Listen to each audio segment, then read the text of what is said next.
Welcome in for Soyuz MS-12 Expedition 5960. 3 more astronauts joining the 3 that are already on the ISS this afternoon. It's actually evening in Baikonur.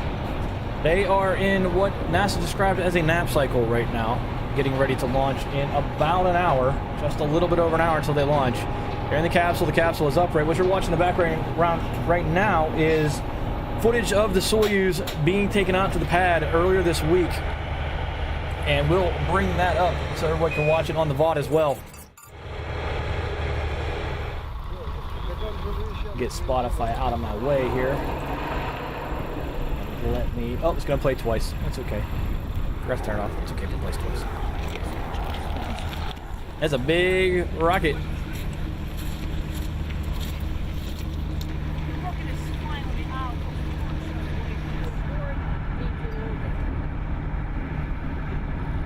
Go into NASA's coverage here in just a second. We're going to cover a few things real quick. So this is a really interesting mission. 5 months ago, in October 2018, 2 of the astronauts, well, cosmonaut and astronaut that are on this mission, Aleksey Ovchinin, Nick Hague, they were on a Soyuz just like this one when it aborted mid-flight, and it was supposed to take them to the ISS.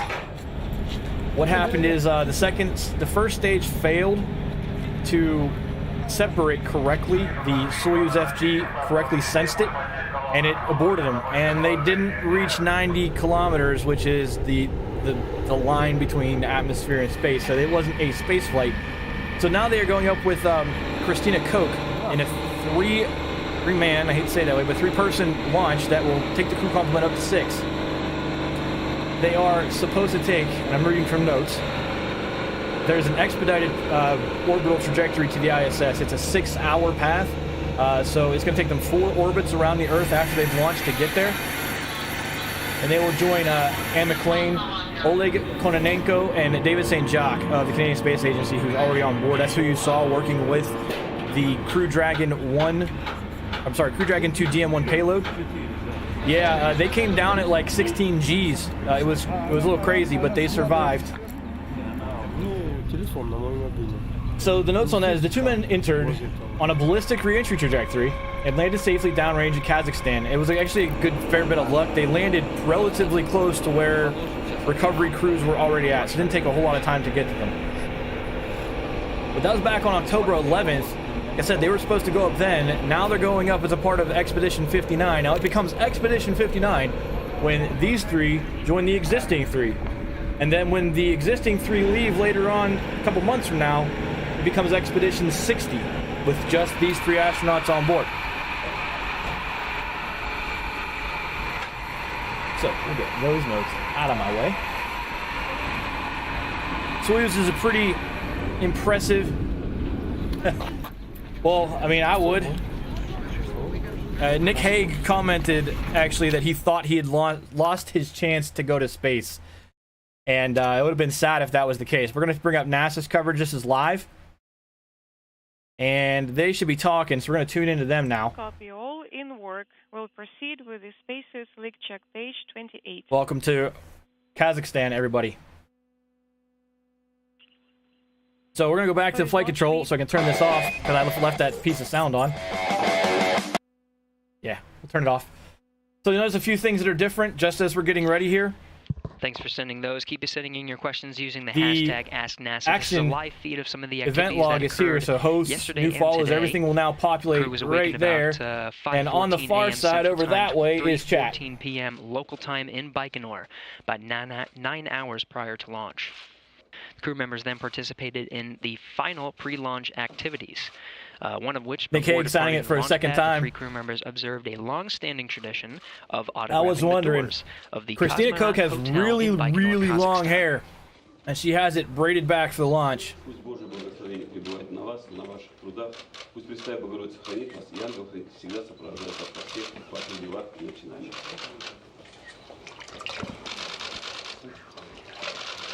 You're seeing a priest blessing of the Expedition 59 crew. All Aleksey over her Ovchinin glasses. in the middle, flanked by NASA astronauts Nick Hague and Christina Koch. You will endure this loss Before they head out. and learn from it. 9:14 a.m. Central Time this morning, 6:14 p.m. in Baikonur, the crew departed the Cosmonaut Hotel and boarded a bus for the ride to the Integration and Suit-Up Facility at Building 254. Behind them, the three astronauts Cosmodrome. behind them are their backup crew. Cosmonaut, an ESA astronaut, and another astronaut. Behind them, the Part of backup crew tradition at Baikonur is a Russian Orthodox blessing. This song is traditionally played during the walkout to the buses. Again, those buses set to go to Building Space 254. launches are kind of like sports. People don't like to mess with superstitions and traditions at work, even though it's a highly scientific field.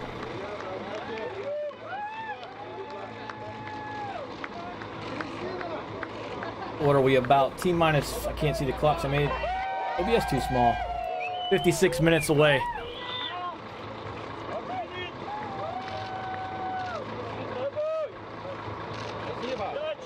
Bring that back up full screen. Really interesting following this crew as they've gotten ready for this launch. They have the Expedition 60 patch on one side of their flight suit and the 59 on the other, if you look. It's just been interesting to watch. It's always interesting to watch the Americans make the cultural adaptation because they train in Russia to fly on the Soyuz, not at Kennedy.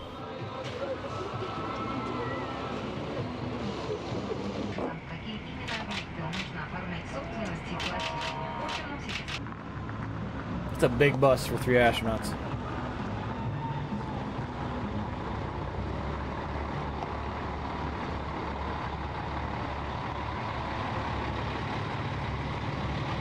Thankfully, I was at an off-site meeting all day today, and it broke at 1 o'clock on schedule. 6:14 p.m. in I was able to Baikonur. get home quickly. The crew then arrived at Building 254. I was planning to start at 2:30, but NASA went live, so we went right after them. 6:59 p.m. in Baikonur. Each crew member undergoes final medical exams and then gets suited up in the Sokol launch and entry suits, which you're seeing now.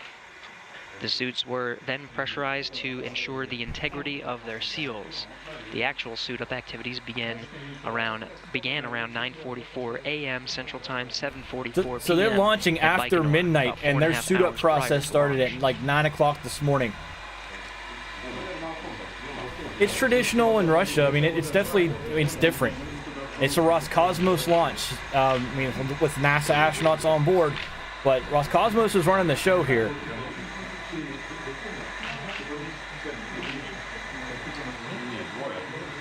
I'd like it upright side up though. It's upside down. They have photographic evidence of them doing that to me. So apparently Nick Hague's watch got put on his wrist upside down.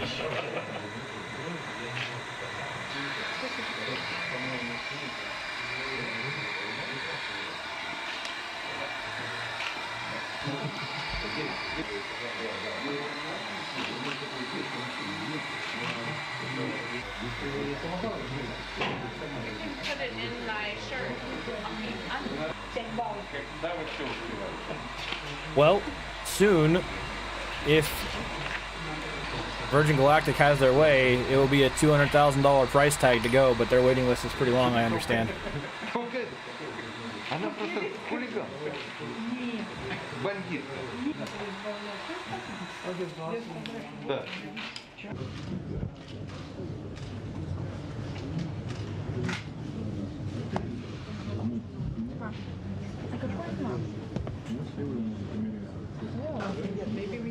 Too crazy now.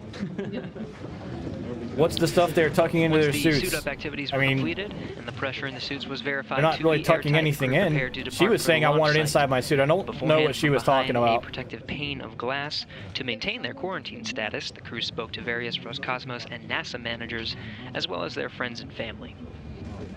This is the last chance for the crew to talk with everyone before they head out to the launch pad. It's a chance for each of them to relax a little bit while the others are going through the leak checks. You can see here behind the protective pane of glass, in this shot, Aleksey Ovchinin now Nick Hague preparing to go in the seat for those final pressure checks. And their fellow crewmates will have a chance to go up to the microphone in front of the protective painted glass and have a quick conversation before heading out to the launch pad. Give a little more volume to the YouTube here. Standing above Nick Hague during this pressure check, Expedition 59 backup crew member Luca Parmitano of the European Space Agency. Pretty sure it's a little bit too late for the backups at this point. They're just doing other stuff in relation to getting this crew ready.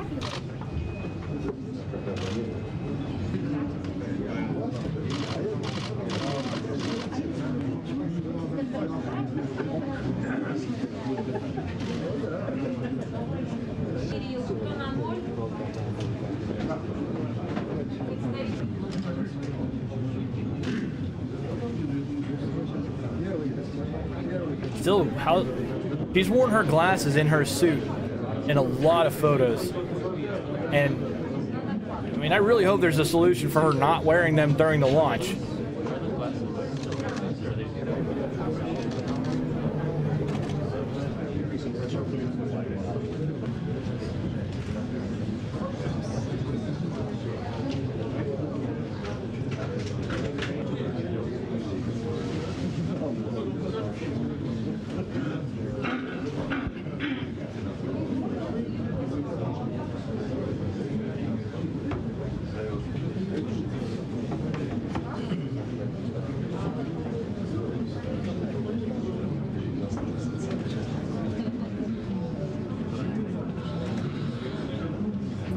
Ooh, that's not looking right. Let me fix that.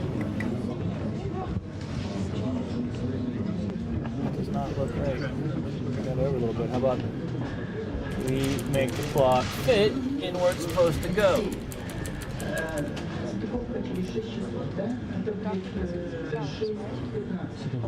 At 6:50. 6:05. It's time. Again, this is a chance for the crew members to speak with friends and family, the last chance they'll get before they actually head over to the launch pad.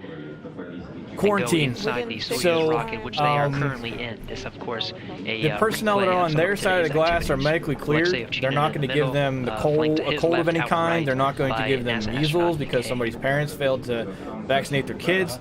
It's effectively a clean room medically. They do not want, past a certain point, the staff to interact with astronauts who are not medically cleared. It's basically to keep them clean. That's why whenever you see a lot of video of astronauts exiting Cape Canaveral to get on the transport, a lot of times they have their helmets down. A notable instance of this in history is, for those of you who've seen Apollo 13, Ken Mattingly was scrubbed off of Apollo 13 because he was supposedly going to get the measles in lunar orbit, and it didn't happen.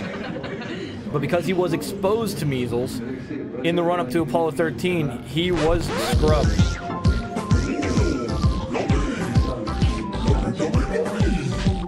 You're good, Case.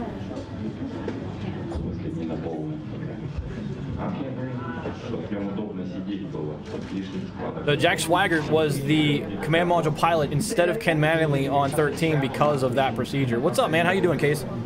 About 48 minutes away from launch here. This is pregame from NASA. They're showing the astronauts earlier today in the clean room in conversation with friends and family before they boarded transport to go to the rocket. They are currently in the rocket.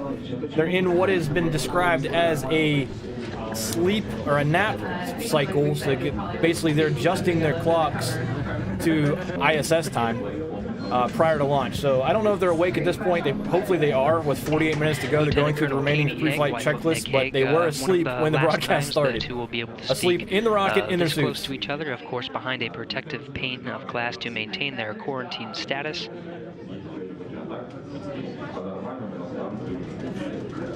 Named Mercer. Beach vacation missed for that week of space camp.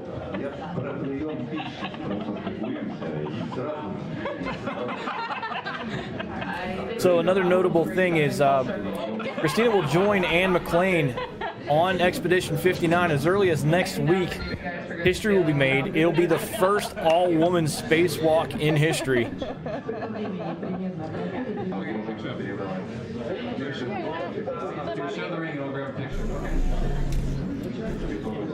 As Vector decides he wants to drive around on my desk. Go back to your charger, buddy. You gotta be quiet right now. I wish you success. These pandas are here to party. Jeff, what's This is up? the head of Roscosmos, Dmitry I Rogozin, wish you the best making of luck. final remarks What's to the all-woman Expedition spacewalk 59 next crew week? in It is person, pretty again cool. It's a behind damn the, shame it's taking this pane of long. glass before they head out to the launch site. So to give you guys a rundown of schedule while they are showing this scene, And return. All the best to you. Thank you. launches at 3:14 p.m. Eastern Time. They will dock with ISS about 8:15 tonight, and then they'll sit there until 10:30 when the hatch gets Associate open. Now that's the transition from docking, a soft seal dock to a hard seal dock From to NASA providing some equalizing final remarks to the pressure, Expedition and then 59 mixing the crew. environments and onboarding the astronauts. So they got a lot more time to Of course, wait. many of the Another heads 8 of the hours, agency, both Roscosmos which will and, be like International a full Space Station 24-hour present, day for them, providing last minus the remarks naps after they've the taken, friends and before they're family. actually on board ISS, and they Again, before the launch 59 crew in heads out about to 40 the launch minutes. pad. Take care of each other. Take This, care of Yep, course, yep. a replay of some of today's activities. At about 11:14 a.m. Central Time, 9:14 p.m. in Baikonur, the crew members then walked out and boarded their bus for the ride to Launchpad 1. Waving to some of the members standing outside, photographers, media present as well. So much for quarantine. Not much of one walking out in front of the public like that. Ovchinin will become the commander of the ISS when it becomes The Expedition commander 60. of the vehicle is reporting. The vehicle is ready and we are ready to fire. Well, this group of astronauts that Nick Hague and Christina, I can't remember how to pronounce her last name. I want to say Koch, and I know that's not it. They were selected, I believe, 5 years ago. Don't worry, it's on its way. Please be careful, watch out for the bus. Here it goes. Some of the final goodbyes before the Expedition 59 crew in their Sokol launch and entry suits heads over to the launch pad 1. That bus departing around 9:14 p.m. Local time in Baikonur. Again, that ride 25 minutes, arriving at the pad at 9:39 p.m. in Baikonur.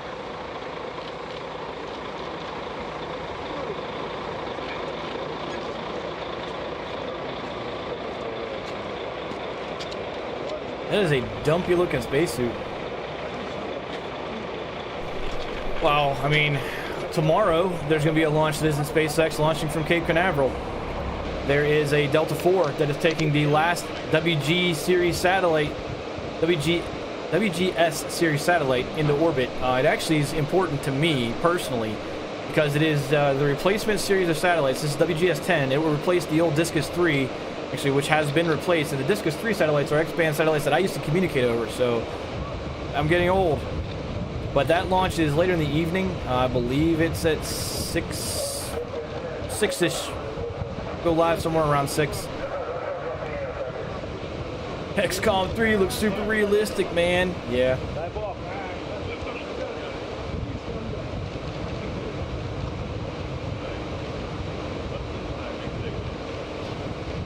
Yo, Omega, what's up, my friend? Armageddon was awesome. No, but you did miss the part now you're where seeing they crew got members riding up the splashed in the elevator face by a Russian Orthodox to priest. enter into their Soyuz spacecraft where they are currently Oh my positioned. god, you didn't miss the thing. Oh, Case. After their final goodbye, Horrible. they boarded that elevator That's for the back to ride up, live and now. now they have been there for almost 2 hours. The billowing oxygen What the hell did I do, Eddie? was fueled about 3 hours prior to launch. You're looking at a live view of the Soyuz from the launch pad. Now just under did like it. 44 minutes before launch. Liftoff scheduled on time, 2:14 p.m. Central Time, 12:14 a.m. local time in Baikonur, March 15th. We are tracking your questions on using the hashtag AskNASA. Please keep sending those in. Again, tweeting us using the hashtag. This right now is live, yes. 42 minutes to launch. That is Today's the spaceflight will be Soyuz the very first for MS-12 NASA's on Christina the Koch, pad the at second for Baikonur NASA's Nick Hague, and a third in for Kazakhstan. cosmonaut and Soyuz MS-12 commander Aleksey Ovchinin. While at the Gagarin That Cosmonaut might be Training why Center the in Star City, alerts Russia, were Nick screwed Hague up. and It's because Aleksey you weren't Ovchinin following. share their thoughts on Christina joining the crew. Three with Christina. Was it easier passing the test this time around with 3 people instead of 2? I think that Christina very harmoniously entered our team. We had a lot of Translators are always joint great. sessions, and Christina has proven herself very well, shown herself very well during the comprehensive simulations, during all of the training sessions. She always knew exactly what is happening. She always helped both me and Nick, and Christina is awesome. So I really do think that she strengthened our crew. I also feel very fortunate to be able to have Christina as part of this second attempt. You did.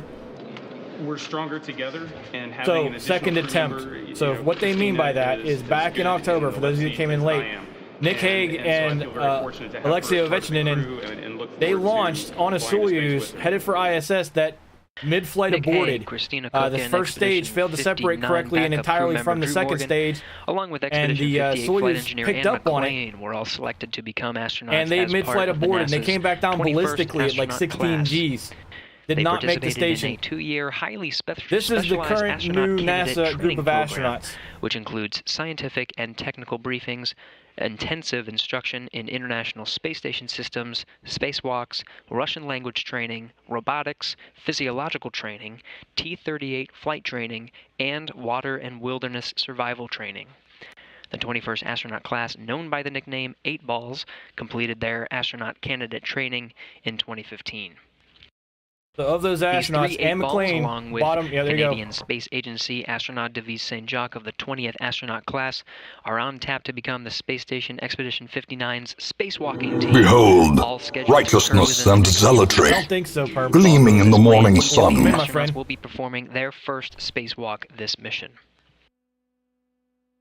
Let's take a moment to learn about one of our future spacewalkers. Good job. We'll wait.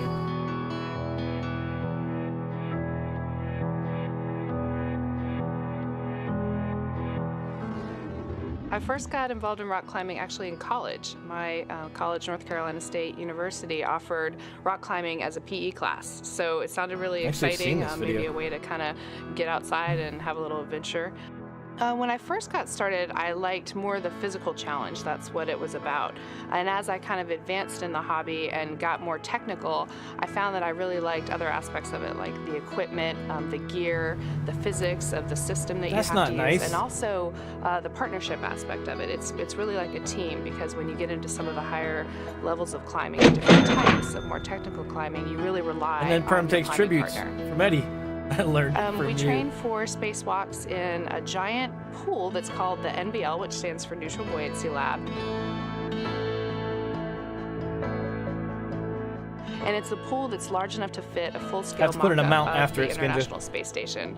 So in that, we simulate everything like we would on a real AVA, including egressing out of the airlock, your safety tethers, and your local tethers that you would work when you're at a work site performing the job. So all of that is just very similar to the concepts of rock climbing.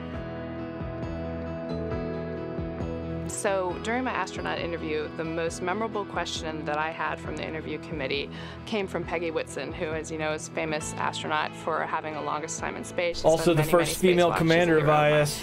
I said IIS because I just got home from work.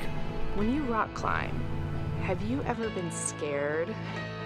And I felt like she was seeing right to my soul when she asked that question. And they are pretty I feel big. like the answer to that question was absolutely, I have been scared. And that's when I really kind of found the fact that turning that fear that you might be having into focus is so important. And I think that's what she was drawing on when she asked that question. So that was a pretty profound moment in my selection process.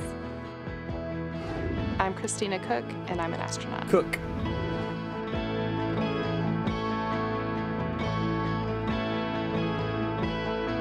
Want in on that card game in chat? ! Gamble. Be sure to follow Christina Koch on her mission using the Me too, hashtag Omega. or Every time the I join the stream. Astro_Christina, both on Instagram, Twitter, and Facebook. Christina Koch was born in Michigan. She considers Jacksonville, North Carolina to be her hometown. Koch graduated from North Carolina State University with a Bachelor of Science in Electrical Engineering and Physics and a Master of Science in Electrical Engineering. Koch worked as an electrical engineer in the laboratory for high-energy astrophysics at Goddard Space Flight Center, contributing to instruments studying radiation particles for NASA missions. This includes Juno and the Van Allen probes. Van Allen probe is actually really cool. Research associate in the United States Antarctic correctly program, documented the Van Allen radiation belts around the Earth. At the Edmondson Scott South Pole Station, and a season at Palmer Station.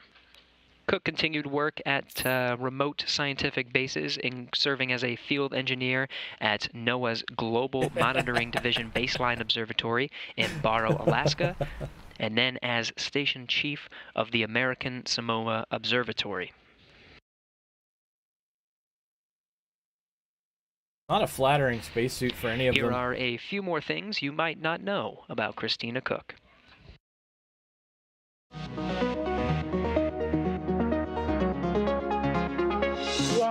One thing I love is outdoor activities. I love rock climbing, surfing, camping, backpacking, anything that's a challenge that puts me in kind of a circumstance that I have to think hard to get out of or just enjoy the outdoors. So those are some of my favorite things. My favorite vacation ever is camping trips with my little sister. She's about 20 years younger than me, and we like to go out on adventures in the West, everywhere from Montana to Utah, and everywhere in between, and we just have a ball. One thing people are surprised to hear about me is that I have actually ridden a motorcycle solo across the country. The trip was from North Carolina to Montana, and I camped along the way by myself, and it was a phenomenal trip. I learned a lot about self-reliance, planning, and also just enjoyed every minute of kind of seeing the country go by. When I was in college, I was majoring in physics. And I took it upon myself to build a lightning machine, which is also known as a Tesla coil. It's a device that was invented by Nikola Tesla, and it produces actual lightning strikes that are fairly long. And I remember it was a summer project for me, and I invited a bunch of my friends over in college to check it out, and they were all completely baffled at, one, how I did it, why I chose to do it, but at the same time, I think they knew that it was near and dear to my heart. I'm kind of a geek at heart. I studied abroad in Ghana, which is in West Africa, and that trip was one of the most profound experiences. The price on Tesla is going up, except for the Model 3. Perspective that not everything that I had come to know so far in life was the same the world round, and that my experiences and my way of seeing the world was just one of many ways. And I learned about an entirely different culture and came to love it.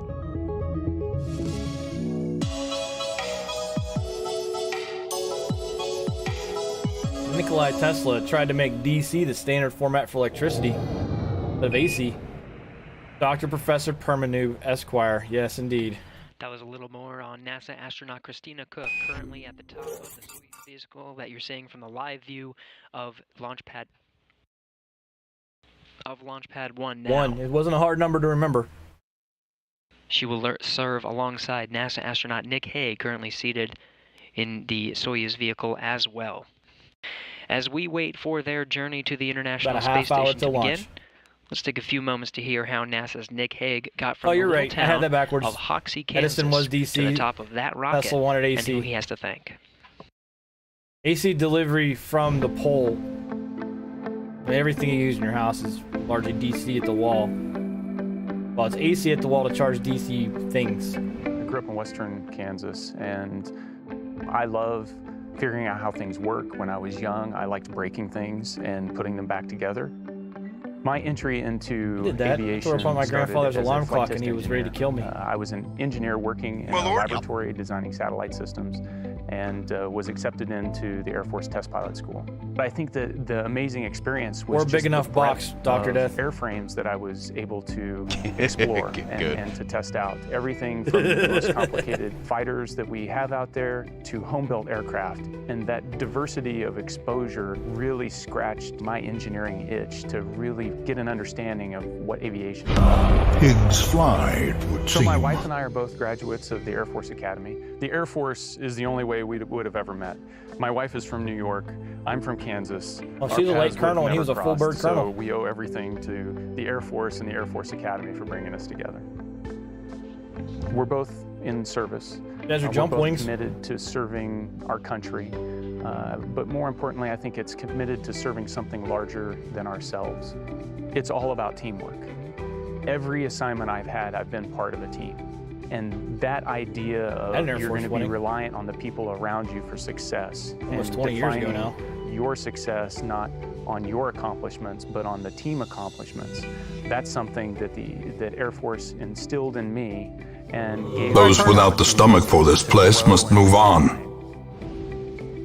Human space exploration is the ultimate team sport. We're going to have a team of 6 people on orbit. Omega. For my be one of those.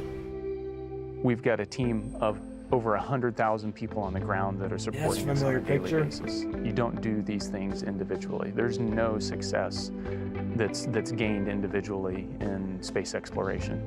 It's all about the team. You want to get remarried to the same person? I'm Colonel Nick Hague, and I'm a NASA astronaut. His astronaut wings are interesting.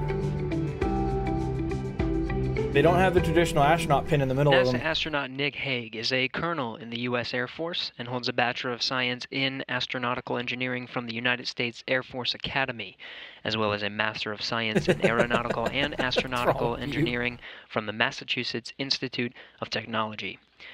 Nick and his wife, U.S. Air Force Lieutenant Colonel Katie Hague, have 2 sons. As a military family, they are very familiar with the lengthy deployments of both parents and are ready to share the experience of this unique deployment together. Engineering. Hague's first trip to space was aboard the abbreviated Soyuz MS-10 flight, which was aborted shortly after There's some launch. debate as to whether that was a space flight or not. Alongside his Those without the stomach for this place must move on. Aleksey Ovchinin, who is returning to space for the 3rd time today. Born in Rybinsk, Russia, Ovchinin graduated from the East Air Force Pilot School as a pilot engineer in 1992 and went on to serve as an instructor do what it was supposed to do. Prior to becoming a cosmonaut, Abbreviated by Ovchinin about also served as instructor 5 pilot months and 29 days. Air flight commander at the Krasnodar Aviation Institute, logging over 1,300 hours of flight time. Selected as a cosmonaut candidate in October of 2006, Ovchinin qualified as a test cosmonaut in June of 2009. He made his first spaceflight in March of 2016 as part of expeditions 47 and 48. His second flight was aboard Soyuz MS-10 with NASA astronaut Nick Hague. Quite the leader, Ovchinin has served as commander of all 3 Soyuz vehicles he has flown on, maintaining the call sign Burlock, which sticks for today's spacecraft. Burlock. Ovchinin will serve as the Soyuz MS-12 commander, Space Station Expedition 59 flight engineer, and will take over command of the International Space Station from current commander Oleg Kononenko for Expedition 60. Atop the rocket and within the Soyuz MS-12 spacecraft, again, NASA's Christina Koch and Nick Hague and Roscosmos cosmonaut Aleksey Ovchinin, now just under 30 minutes from launch. As the clocks count down to the launch of the Soyuz MS-12 crew to the International Space Station, NASA's Nick Hague took some time during his training to weigh in on a popular space cinema debate, share his favorite flavor combos, and a few other little-known facts about himself. Armageddon's not real. I'll settle that one. Deep Impact was a bad movie. So we're an Air Force family. What do they do on the ISS? A lot of science, actually. They're currently doing experiments on the effects of microgravity on the ability of human tissue to heal.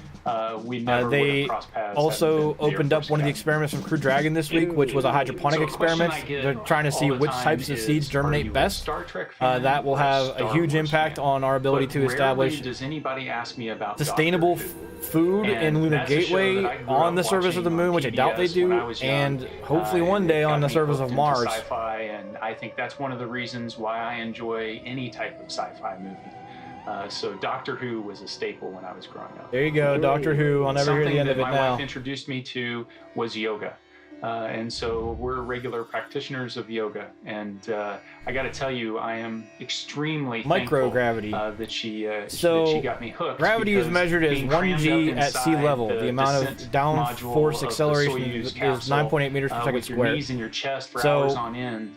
2Gs is a double lot that. easier, Microgravity is after when putting you get yourself into through, minuscule percentages of gravity. hours So of the torture, ISS doing skims the yoga. atmosphere. It's in the I don't know if very torture was the right word, low but Earth orbit. growing up in And a so small because school, I it's got that to close to play the every Earth, sport. its speed is not enough on its own to maintain its orbit. It actually has to fire its thrusters from time to time. They're not in 0G. They are in very, very, very, very tiny micro G. Was walk on to the baseball team, and I played for a couple years there on the junior varsity team, and then got a chance to throw an inning at the varsity level, and then after that they decided I think you got the that baseball my team hobby beat was here, not Nick. You're going going to go space. anywhere, and I got cut. They want to see what the So effect is. everybody has their, Imagine their individual tastes. Imagine when it if comes to food, they could it's peanut determine butter and that chocolate for me. vacuums or the That's lack an of addiction gravity I have. Who was doesn't able love to a bowl of accelerate peanut butter healing. and chocolate ice cream. It's The other something that thing they I don't really know. I mean, I don't enjoy think is so. I crushed wouldn't red guess off the pepper top of my head that it has If you put anything to do with garlic it on because anything, it makes it when the taste Mercury better. astronauts So were going up, there was those are legitimate things I fear that crave hearts when would it stop comes and to eyeballs would pop out of heads when they were originally planning those missions. I don't think 0G has an effect on healing. I can tell you this: it has an effect on skeletal structure. Anne McLean has been in space for a little bit over 3 months, and she has grown 2 About inches. 6 months as flight engineer with the Expedition 59 and 60 crew before returning to Earth. Now back with a live view of the Soyuz There are on the launch definitely pad effects in Baikonur. of Now just under long-term space 27 flight, minutes zero-G from space flight on the human body. Still on time, just not sure healing is one of those things. 2:14 p.m. Central Time, 12:14 Me too, a.m. Doc. local time in Baikonur on March 15th.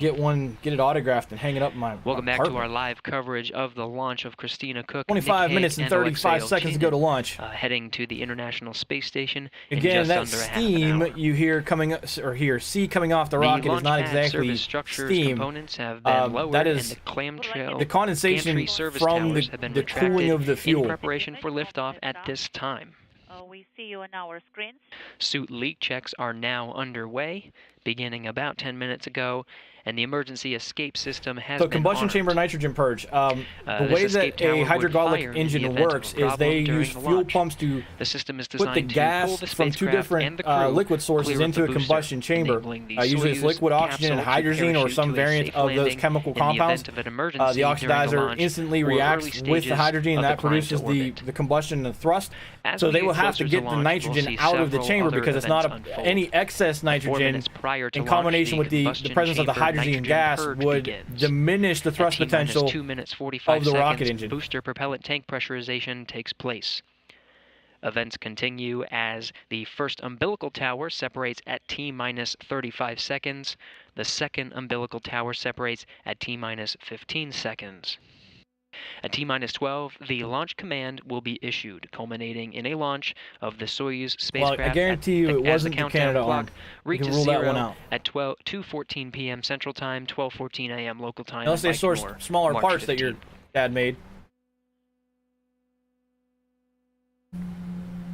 Again, a live view of the Soyuz MS-12 vehicle currently standing upright. Oh, for those of you launch that pad don't 1 know, at the while we're Baikonur waiting here, Cosmodrome in Kazakhstan. yesterday I launched this. Just about 10 minutes before midnight local time there. It will not work at work for you because I still have to sort out some secure, non-secure During the climb content. to orbit, tracking and telemetry from the Soyuz vehicle is downlinked you could actually to ground watch the Mixer stations stream along from the there flight path, if for some reason direct link to Mixer got blocked for you. I'm also posting write-ups on Space News there now, as well as embedding each broadcast I do into its own page so that you don't have to go to YouTube. You can just go there, subscribe to the RSS feed of the blog if you want, and you will get updates on when I post things. That third stage, my desire is to get a couple other space nerds also writing on there, but I'm still talking to them. Seconds after the Soyuz reaches orbit, the vehicle's command and control systems will be activated. Stored computer commands also, will hat deploy tip to navigation and Permanoob, communications the clock antenna, that you see is actually now synchronized to my system clock, and I'm able to specify a specific time to count down to instead of having to kind of sync it like I've been doing. So it is synchronized to counting down to exactly 3:14 p.m. and 0 seconds Eastern Time on my PC, which should be synced to but before the atomic clock, of course, blah, blah, right blah, after the clock launch, at Baikonur. That first stage lights for about 1 minute 58 Medium seconds. to large parts. Escape tower is jettisoned and the I wish I knew, shroud Doc. I would love to, if you ever find out, please tell me. I would love to know. The stage continues super to cool. fire for just about 3.5 minutes. At the 4-minute 43 mark, the third stage ignition begins. That's a 4-minute and 2-second burn. 4:57 third stage ignition. They're taking a fast track to ISS. That makes sense. Staging technique, and helps to push away now, the Soyuz stage, has in between boosters around the first, what you would traditionally think of as the first stage, and they often refer to that as the first stage. And then the second stage is actually the stack first part falling off. And then begins that 4-minute 2-second burn to 8 minutes 45 seconds. That's a third stage shutdown and spacecraft separation. Just a few seconds later, the Soyuz spacecraft is in its preliminary orbit.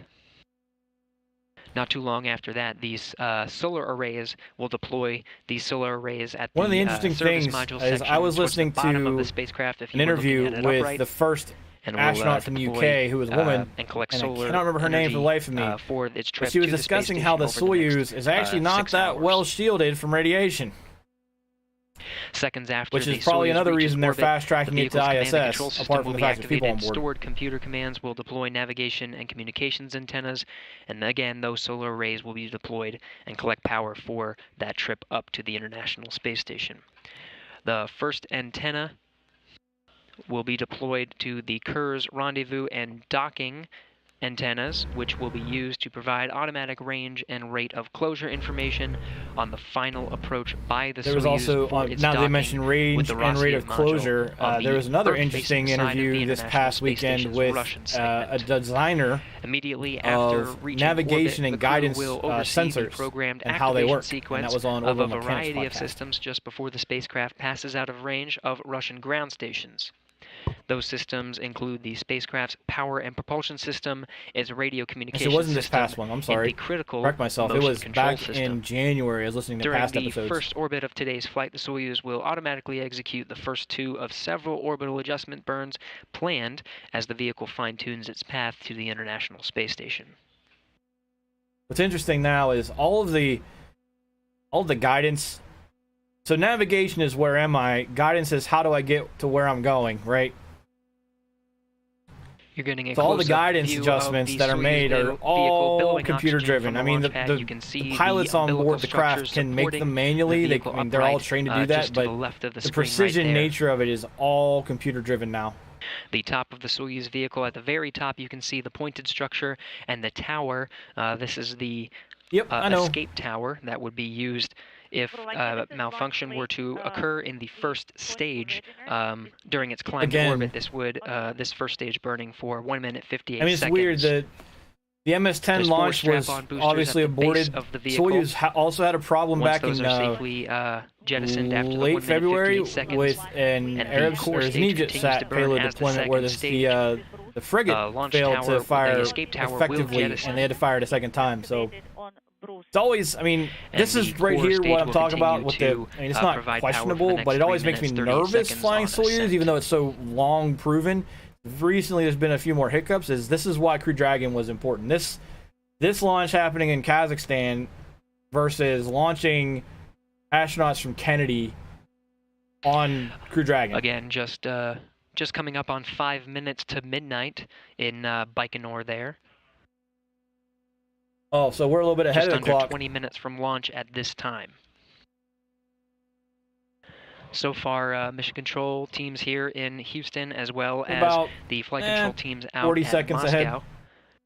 And the launch support teams in Kazakhstan tracking good telemetry, still tracking for an on-time launch at 2:14 p.m. Central Time, 12:14 a.m.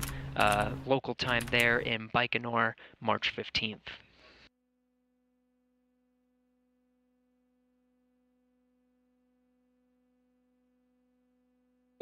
Everybody, thanks for hanging out. Mid-afternoon stream to watch a launch. I know my schedule doesn't make any sense anymore. I do my best to keep it updated. The launch tomorrow looks very, very good. The weather conditions were actually upgraded today to 80% probable, which is the same conditions the last two SpaceX launches went up under. Again, that's a Delta IV. It's one of your last chances to see the Delta IV fly. I think there's 4 missions left for Delta IV. Rocket standing at launch pad, I think it is the Delta IV 4 booster configuration, and it will be delivering WGS-10, the last of the new Gen X-band birds for Defense Communications Systems Agency use.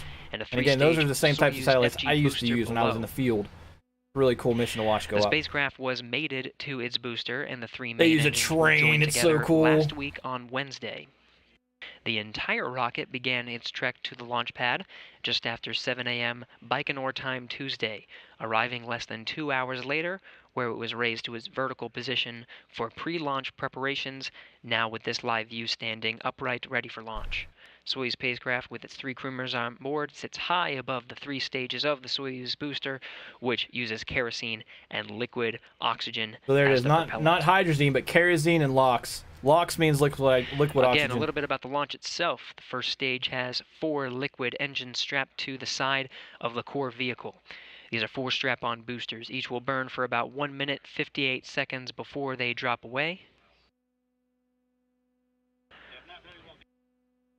Again, 1 minute 58 seconds of that burn. The escape tower will jettison shortly before the cutoff of those 4 strap-on boosters.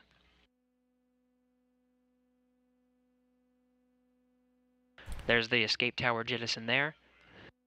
And the 4 strap-on boosters will separate. The core engine will serve as the second stage, continuing from its purpose on the first stage. And they're inside a fairing. 4 minutes 50 seconds. Okay, so the escape tower. So when a rocket launches, the Soyuz let's imagine that this pen cap is the escape tower, right? That 4-minute burn. So when it launches, will hot fire. If the remainder of the rocket, my hand down here, fails, if this part fails, the escape tower would pull the upper stage off. And then we'll continue to away from the problem on the first or second stage booster. It's designed to, and it did engage back in October, to pull the capsule itself. So the fairing would go, and there's boosters on that escape tower that pull it away. Again, so referring back to a movie people know, if you watch the Apollo 13 launch in that film, Tom Hanks' character, Jim Lovell, says tower jet. That stands for tower jettison. It means they bypassed the point of the launch where that escape tower would be useful for the purposes of escape. They have separated from their first stage. It's not like they're climbing up it. It's actually a powered mechanism to pull the capsule stage away from the first and second stage with respect to a Soyuz launch. For a SpaceX launch, there is no tower. There is the mini Dracos are actually built into the capsule, and it lifts itself off. So while we're waiting, I can give you a picture of that and show you. No, keep playing. Now just about 15 minutes from launch, everything tracking for an on-time liftoff today. Again, 2:15 p.m. Central Time here, 12:14. So let's go look at images of Crew Dragon out at the launch site in Baikonur, March 15th. So right here, the Soyuz MS-12 spacecraft is scheduled there's a Super Draco engine built into the sides here, right? That is serving the same function as the escape tower. It would separate itself from the stage here, actually from the service module here, and lift itself off the stack. 4:07 a.m. March 15th. They're so in powerful Moscow, and that 6:07 a.m. March 15th. SpaceX has considered using them for landing instead of using parachutes as the main slowing mechanism and not landing in water. But NASA would not sign off on it. Kazakhstan. Let me refresh the stream here to make sure we're not behind time-wise. Of the Soyuz MS-12 at the launch pad 1 in Baikonur. Liftoff scheduled for 12:14 p.m. Central Time, 12:14 a.m. local time in Baikonur, just under 15 minutes from now. Atop the rocket and within the Soyuz spacecraft again, NASA astronauts Nick Hague, Roscosmos cosmonaut Aleksey Ovchinin and commander of the spacecraft, and NASA astronaut Christina Koch. Now just under 14 minutes from launch. I'm Gary Jordan from here in Mission Control, Houston. We are answering your questions today live using the hashtag AskNASA. Please keep sending those in on Twitter with that hashtag. We have plenty of questions coming in now. This one's coming from Faye, asking, is this going to be the last time the Soyuz spacecraft is going to be used? Of course, we have an exciting year ahead of us. Soyuz will not be done just over a use-wise. Arianespace has a contract with it. Will it be the last time it's used for ISS astronaut deployment? Maybe. To demonstrate the capabilities of its future crew vehicle. Boeing Starliner will be testing their spacecraft but I doubt it. Later this year. Probably have at least one more crewed Soyuz launch to ISS. To the International Space Station. Riot, what's up, my friend? How you doing? Our sole reliance on the Soyuz spacecraft, but it can be used.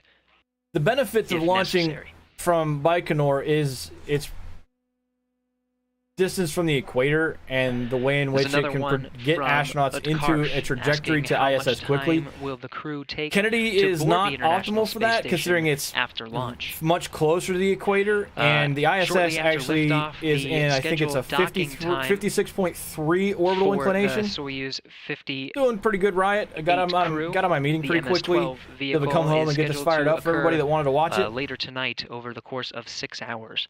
2 hours later, the hatches will open and they'll begin and they'll enter the vehicle and provide a short welcoming ceremony, talking to friends and family on the ground, positioned in a hotel not too far from the launch site in Kazakhstan. Shortly after that, there will be a safety briefing, and then not too long after that, they'll head right to sleep. It's been a long day for the crew on board the Soyuz MS-12 vehicle, as well as the crew aboard the International Space Station, now just waking up from a short nap to help with some of those activities. Now the ISS crew is waking up.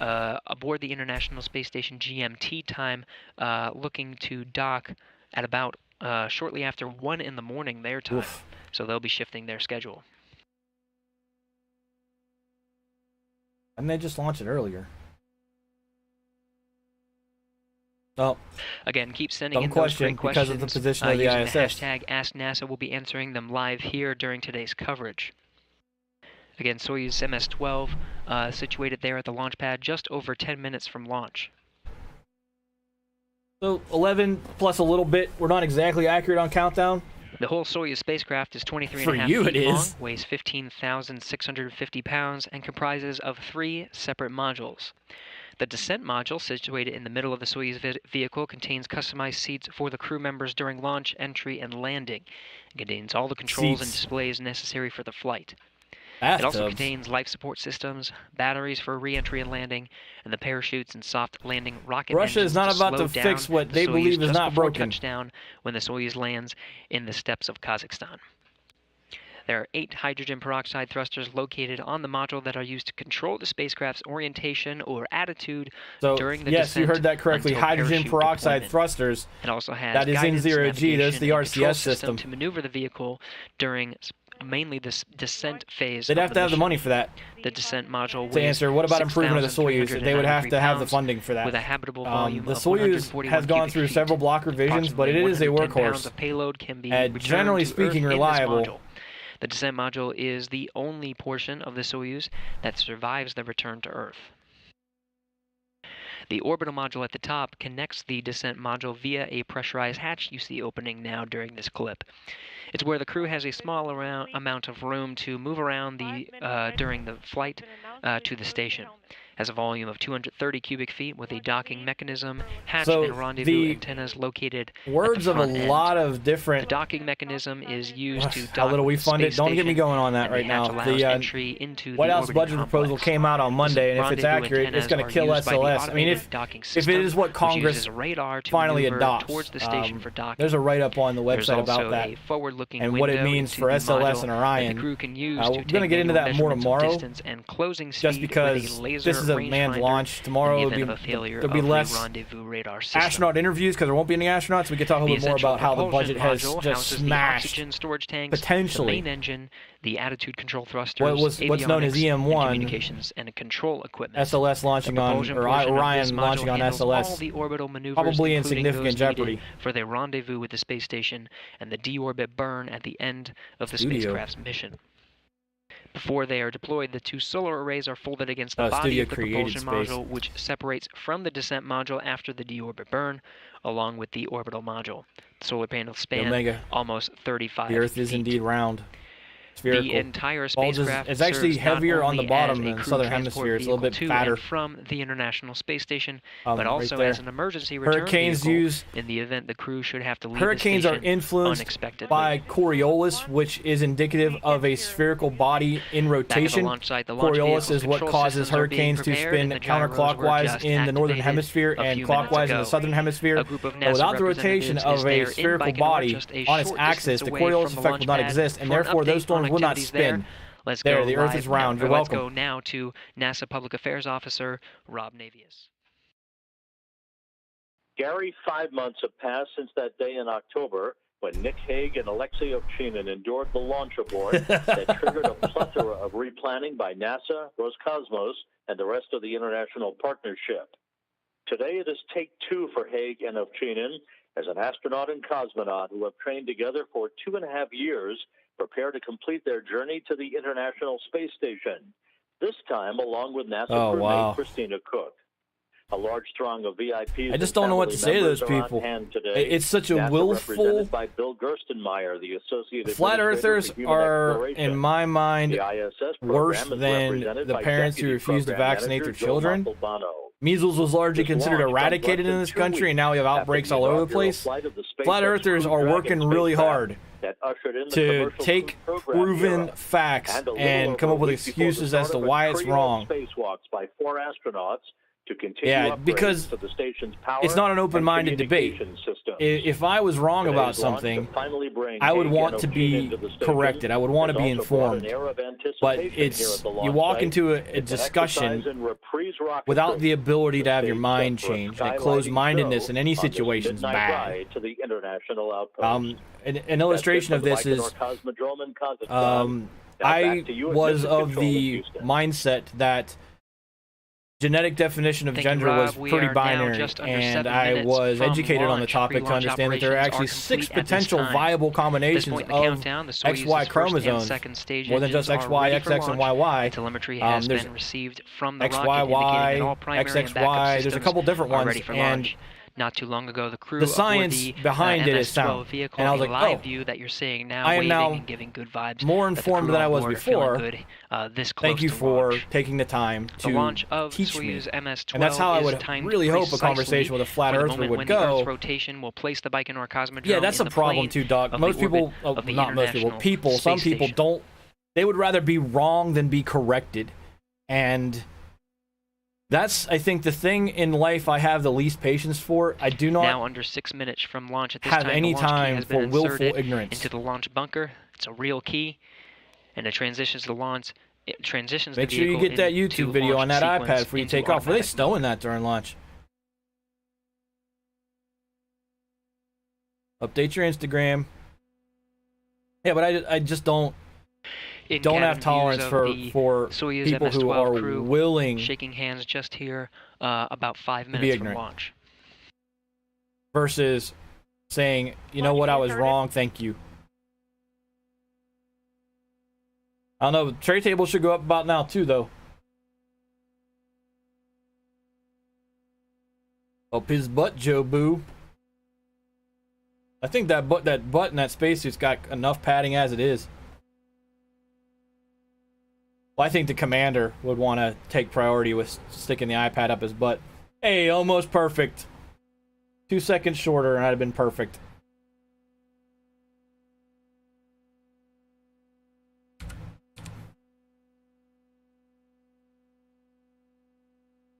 Close. At this point, the onboard systems will be getting to switch to onboard control. The commander's cockpit displays and controls will be activated, and the crew members are The closing their interesting thing is all the control surface, all the control systems in the Soyuz are in Russian. Seconds now from launch, the space The station American is flying astronauts have to go directly through over language the training Baikonur to Cosmodrome. understand what the hell the readouts say. On time for a launch just 4 minutes from now. And they could build a better rendition of the ISS and Kerbal for those screens. You're hearing the calls from Mission Control Moscow. Good purge, all the milestones, counting down to an on-time launch being conducted so far. The fuel lines and other elements of the rocket engines purged with nitrogen basically to fireproof them by removing If you want to see something really frustrating, Omega, there's a documentary on flat earthers on Netflix. I couldn't do it. Yes, they get Russian language training as a part of training with Roscosmos.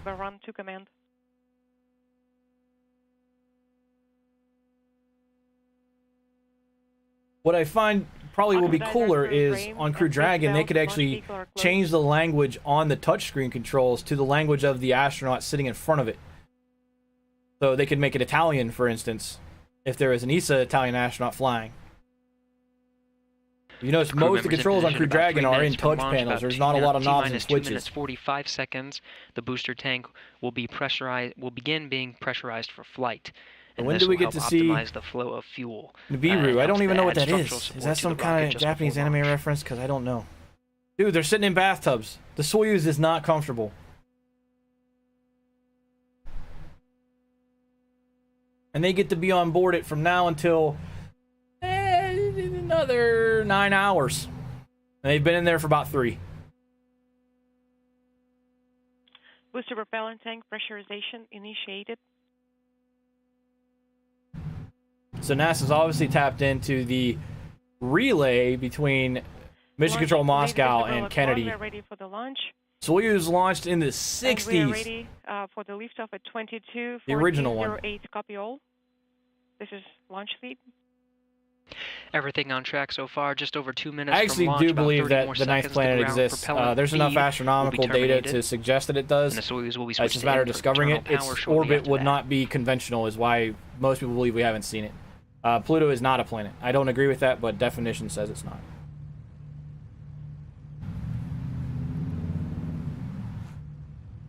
Just like Ganymede's not a planet, and it's bigger than Mars. 1 minute 45 seconds from flight. No, it's been block upgraded launch, since the 60s. The towers you can see will be retracted here soon in the next minute. The original Soyuz Block 1, Mark 1, flew in the 60s, and I think this is like the 16th major revision of the spacecraft and its launch vehicle.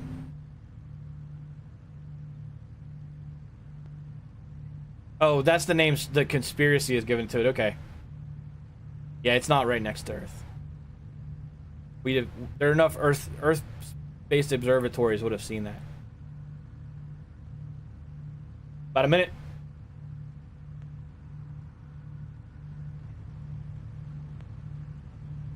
Start to see umbilicals detaching in the final minute. So his vehicle now 1 minute from launch.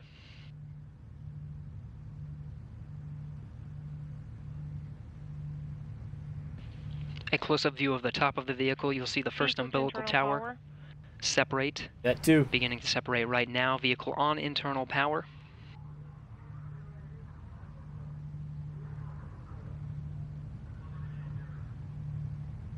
I don't.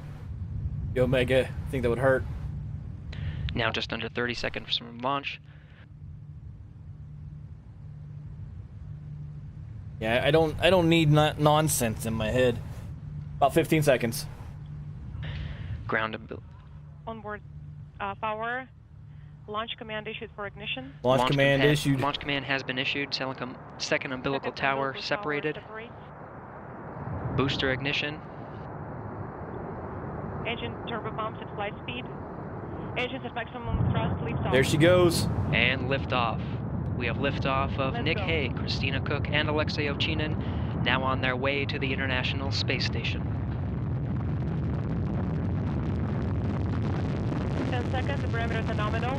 This is Burlock 1, everything's Good nominal first on stage board. performance so far. The Soyuz delivering 930,000 pounds of thrust from its 4 boosters and single engine. The first stage of the Soyuz measures 68 feet in length, 24 feet in diameter, burning liquid fuel for the first 2 minutes, 6 seconds of the flight.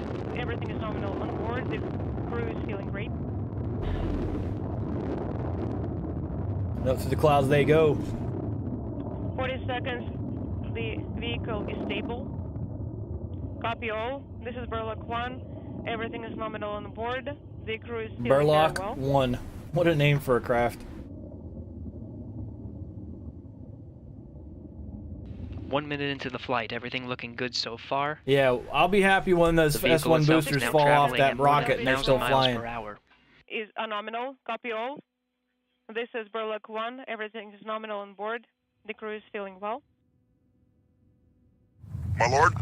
Now you're into a... As we lose sight of the vehicle, transitioning to an animation, everything looking good so Repulsa, far. Lord said. Dear This Lord first stage Gaze. with the 4 strap-on boosters will continue to burn until 1 minute 58 When seconds. do they hit space? 90 kilometers. 80 seconds. That is Everything the nominal. Copy fairly all. agreed upon definition of when the atmosphere is too Everything thin to nominal on support board. atmospheric flight with winged aircraft, and you need thrust-propelled craft to orbit or project yourself into space. Good reports to the crew. About 100 10 more seconds of the, this first stage. Thermal control system parameters are nominal. Copy all. Nope. No cameras on the Everything is nominal outside. You do board. have The onboard crew is feeling cameras. well. Good call They are that packed the in there escape tight. tower has been jettisoned. On time. There go the 4 S1s. booster separations have been Jettison confirmed. Yeah, so they're That holding core the stage iPads continuing apparently. on as the second stage.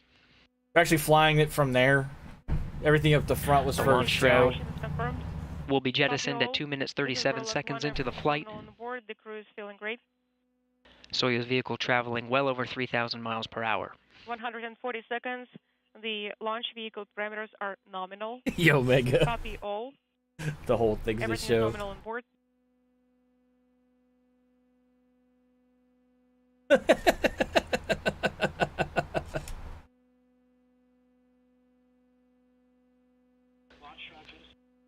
Good core stage If no performance. fairing The jettison launch is shroud confirmed, has been this jettisoned. is Burlock The 1. rocket I is now confirm at that. 48 I can miles see high.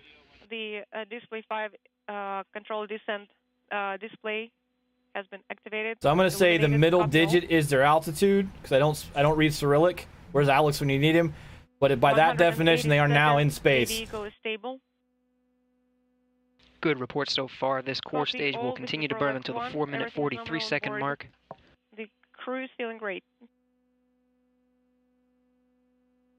There you Good go. We reports try from to the host crew. space Over 3 content, minutes and from launch, everyone's got the conspiracy Soyuz vehicle jokes. traveling about 5,000 miles per hour. 200 seconds. Second stage So Soyuz core one of those stage two is numbers is performing as downrange. expected. I'm That assuming core that's the bottom stage, number. 56 feet in 224 length, kilometers 13 downrange and a from half launch. feet in diameter with a 114 single engine and 115 4 fuel kilometers chambers, in providing elevation. between 178,000 and 222,000 pounds of thrust for its 3 minute 28 second burn. This stage will continue to burn until the 4 I imagine the minute 43 second mark. 2779 is Soyuz meters uses per what's called second. a That's hot their staging velocity. technique. It'll be the third stage will ignite while the second is still burning. So the top number is their velocity, the middle number is their altitude, and their bottom number is downrange distance. Vehicle of this animation. Dude, Top Thrill Dragster Over is 4 minutes into the flight, everything awesome. looking good so I far. rode that with my kids 3 years ago. Man, that was amazing.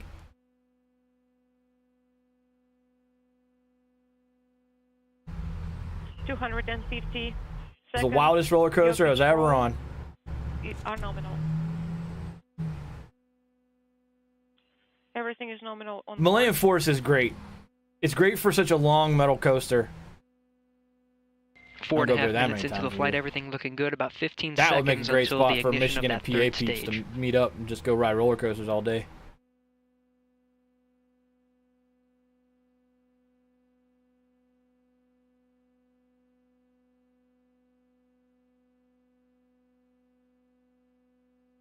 So we'll stick with the launch until we know that the Good separation of that second stage. so there goes S2 falling away, according to the animation. Second stage separation is confirmed. And now they're on their way. This is Burlock 1. I confirm that. Everything is nominal on board. The crew is feeling great. Oh, that would be awesome. 310 seconds. The spacecraft is stable. We went up on a very Thursday's cloudy day in performance, summer, everything and looking it was a fairly empty park because everyone thought it was going to rain. This booster will continue to burn until the 8-minute 45-second mark. Just over a 4-minute burn. 330 seconds. This time, the Soyuz vehicle well over 100 miles above the Earth. This is Berlak 1. Copy all. So the altitude of ISS is about, I think, 300 kilometers, but you don't want to go higher than it. The single you actually have to go lower than it providing in its orbit, and then pounds of thrust. you accelerate past it to come up behind it as you increase your altitude. And that's how you reach it, and then you have to spin backwards and slow down on approach. After launch. Basically what a Hohmann transfer Your is. pitch roll are nominal. Copy all. This is Berlak 1. Everything is nominal on board.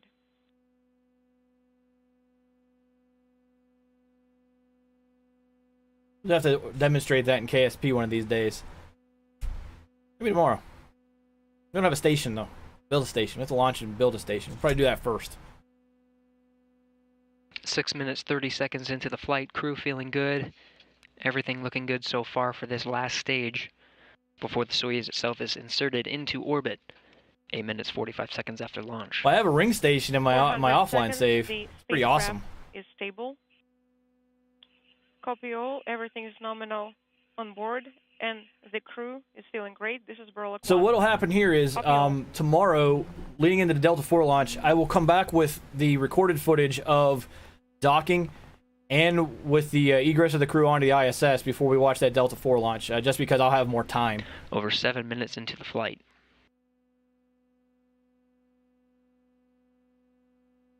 430 seconds. Third stage thrusters are operating nominally. Copy all. This is Berlak 1.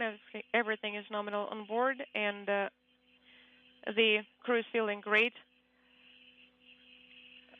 We are standing by for third stage separation at 22:56. Copy all.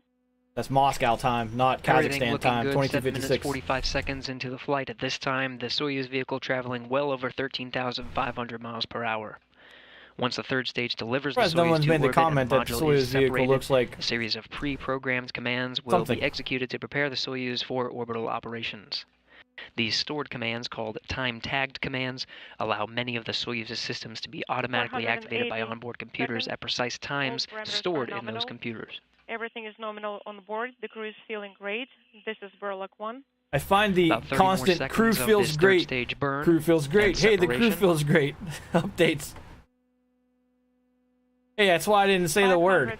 I'm trying to tailor. I mean, I know it says 18 plus right now, but I'm trying to start leaning the space stuff more toward a teen audience so that we can.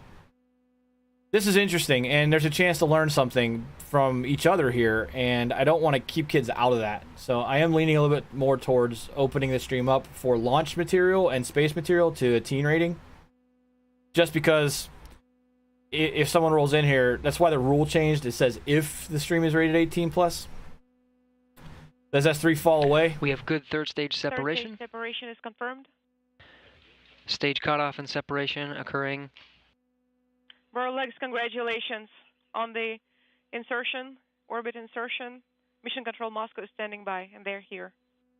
So the cruise antenna has deployed at this time. Are in orbit, according to what just came back from Mission Control Moscow. Berlak, Moscow, how copy? The two orbits you see projected on that map are the ISS orbit and the current Soyuz orbit. Separation was nominal. Solar panels just deployed according to NASA. Copy all. We are working from page 35 of the Soyuz ODF. Copy.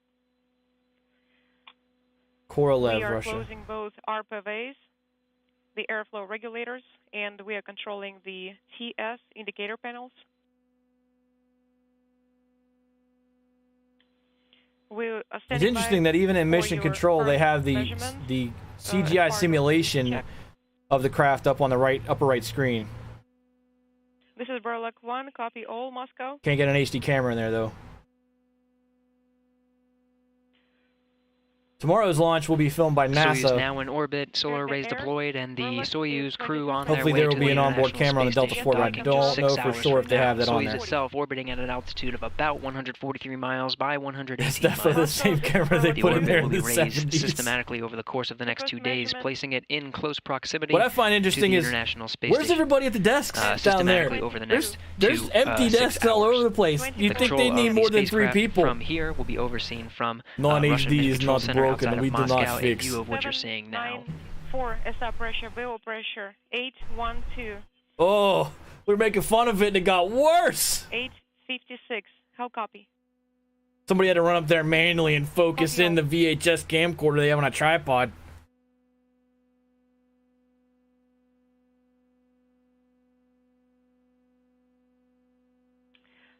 Burlux, did the air go through? Yeah, like, bam, bam, bam. Focus! Why you no focus?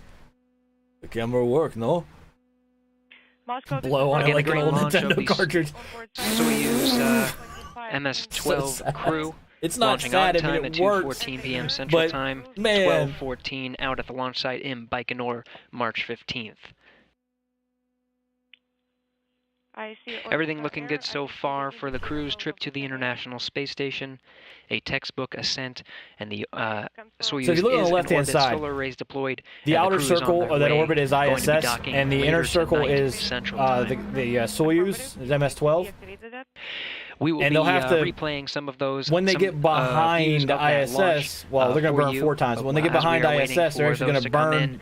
Please keep prograde sending in your questions using the to increase hashtag their AskNASA. apoapsis or their apogee, so that they can make that circle mass the other one. Will come around, catch up on that orbit, and then they'll slow down. They'll burn retrograde. You're they'll actually burn retro to the target. Now during this broadcast, as the Soyuz what are the astronauts doing right now? They're Ovchinin playing on their continues iPads. They to showed work you through that. some of those procedures for the flight of the Soyuz to the International Space Station.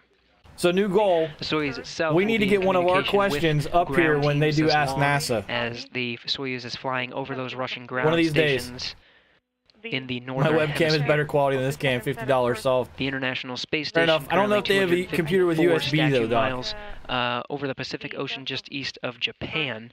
The Soyuz you can see right behind it on this map, going to be chasing it down over the next 6 hours. The crew on board the International Space Station just waking up, and of course watching the launch of their crewmates. What's that behind us? 17. They'll continue. 18, 17, they have shifted 24, their day 19, to accommodate the arrival of the crew just 6 hours from now. 1.3. You can tune in to our docking coverage at 8:45 p.m. Eastern Time, 7:45 p.m. Central. Docking is scheduled to be at 9:07 p.m. Eastern, 8:07 Central. Docking won't be a very long presentation. The onboard cameras from ISS will capture it, and they will take a ton of photos as well on board. Follow along on Facebook, but it won't be enough to NASA.gov, sustain a and stream. NASA TV, wherever so you are we'll watching definitely around the world. cover that tomorrow during the Delta IV launch. In the meantime, we have questions continuing to come in. Another one from Ray, asking, does the Soyuz capsule have rockets that propel it away from the booster? Hey, look, Skins, it's your question. Of course, no, during the it has ascent, that first stage with the it has the tower. Boosters burns for about 1 minute and 58 seconds. It does not have built-in rockets like Crew Dragon, but it's good to see that Ray watched the Crew Dragon launch, because that's the only reason you'd ask that question. No craft prior to Crew Dragon has the built-in thrusters for emergency escape. And land the crew safely in the steppes of Kazakhstan. Of course, 2 crew members on board MS-12 today, Nick Hague and Aleksey Ovchinin, witnessed that themselves during the abort shortly after launch of the MS-10 vehicle in October 2018. Compass, we will be performing the manual test and. Another question from John: how fast is the International Space Station traveling while orbiting the Earth? A great question. The Soyuz vehicle went from 0 to 17,500 miles per hour in just about 9 minutes. Dude's name is about how Nerdy fast the IT International Manager. Space Station is traveling. Over the next 6 hours, it'll get incrementally higher and higher, basically chasing down the International Space Station for an on-time docking 6 hours from now, 8:07 p.m. Central Time. And when do we During expect that the end time, of as the vehicle is Let me ask traveling the that question. fast, the International Space Station and the Soyuz 5 vehicle minutes? will The make next 4 compass orbits is around the at Earth. 2346. When is the next compass? 2346. Copy 2346.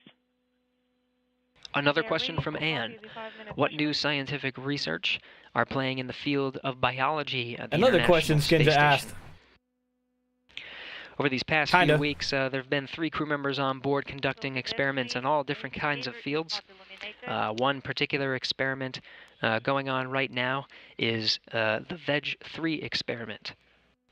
In this experiment, the International Space Station crew is growing various types of lettuce to see how it grows in the microgravity environment with different pillows or cases that provide nutrients, different lighting, basically maximizing how you can grow food in space in the event of long duration stays on other planets. Not the only thing they're growing. Of course, the Expedition 59 crew will be conducting a series of biological experiments during their stay on board.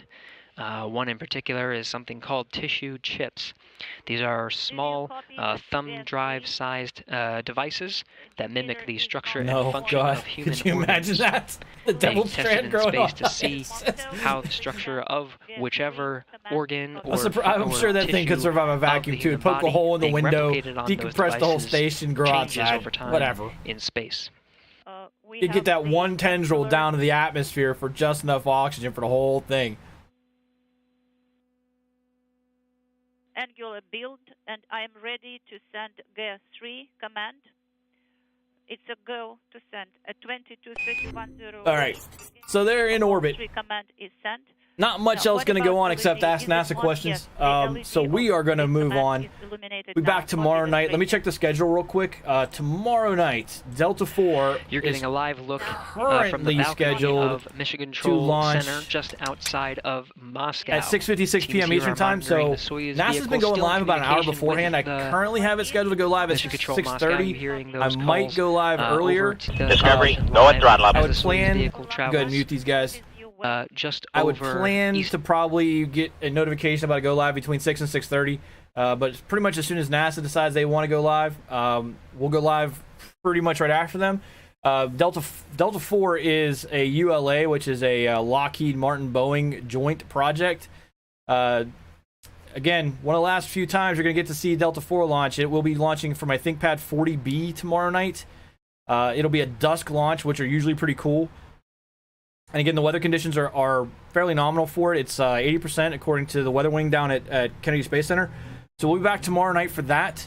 Thank you, everybody, for showing up today, watching the launch. I'm glad you guys enjoy this. I love continuing to do it. I love the questions that we all ask of each other, and even the Omega's Tin Hat Conspiracy Hour we had today.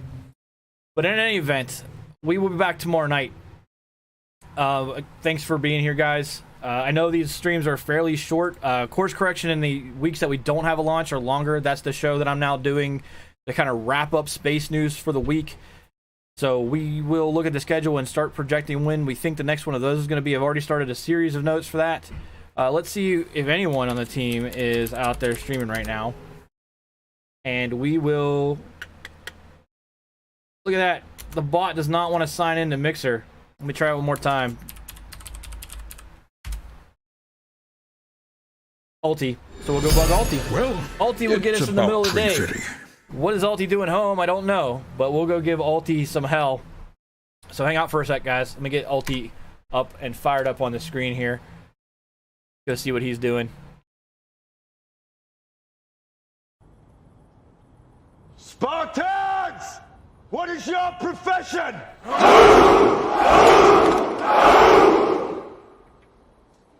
Alti is playing Paladins. You know what? I don't get the chance. We did that last time. Let's, no, we'll go to Alti. He doesn't look like he's streaming correctly, actually. He's doesn't have a preview up here. So, Captain E-Rock's playing Subnautica. It's a fun game to mess around and watch people play. So we'll go to Captain E-Rock instead. I'm not going to take you to Division 2 because everyone and their mother's playing the game right now. So we'll go over, say hi to Captain E-Rock. And I will see you guys tomorrow night. Hey, look, I love the fact that I can just preview what's going on up there. Hold on. Have a great afternoon and evening, guys. Again, 6:30 tomorrow night. Oh, why are they just sitting here? Oh yeah, there's a lurker in What's my up with channel, that? and I don't like outing lurkers. But if you don't follow, if you're looking for a Twitter follow and you're up late at night, why did it do that? This is somebody you should follow. Anyway, have a great afternoon. Weird. I'll catch you guys tomorrow night, and we will talk to you then. Until then, enjoy Captain E-Rock or wherever you land in put these Streamland. here. Let's go grow stuff.